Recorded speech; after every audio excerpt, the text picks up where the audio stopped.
Welcome to Mental Health Monday, Check-ins with Jamie Lynn. I am Jamie Lynn.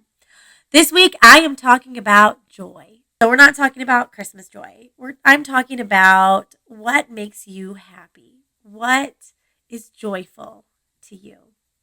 And that matters because when we find something joyful, when we find something that we love and that makes us happy, it is going to improve our overall well-being, right?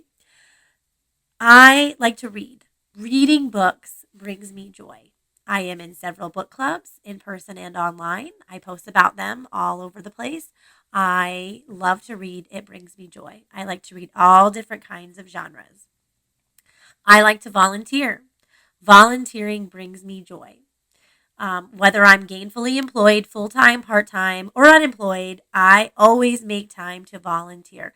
I believe in giving back to the community, whether that's on a large scale. I volunteer with a national nonprofit on a large, looking at a large scale. I also volunteer locally. I volunteer on the base that we live in. I try to volunteer in the community that we live in. Volunteering brings me joy. I'm careful with how much I spread myself thin between volunteering and everything else. I have boundaries, healthy boundaries, but those activities bring me joy. Spending time with my kids. My kids do not have school on Fridays. We just have a 4-day school week. And so Thursday is family movie night.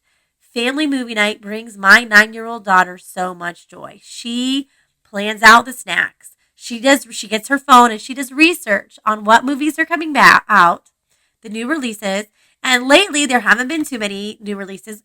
We've seen Encanto enough times, more than enough times.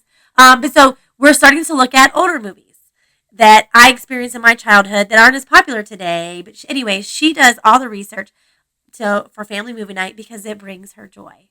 It makes her happy. What is it that brings you joy and makes you happy? Genuinely happy. Not, oh, I like to go to work. I like my job. Oh, I love my family. I cook all the meals. There are some people. I have a sister-in-law who is the best mom ever. She is a fantastic sister-in-law as well. I hold her on a pedestal that's so high. It's probably not fair to her how high I hold her on this pedestal. But when we talk about needing mom breaks, mine look a whole lot different than hers because she finds joy in motherhood. And that's where she gets her joy, and it makes her happy, and it's very good for her overall well-being. So I want you to think about, what is it that you love? What brings you joy? And how can you bring more of that into your life so that you can have an overall happy life, happy mental health? Your overall well-being is more positive. What is it that brings you joy? See you next week.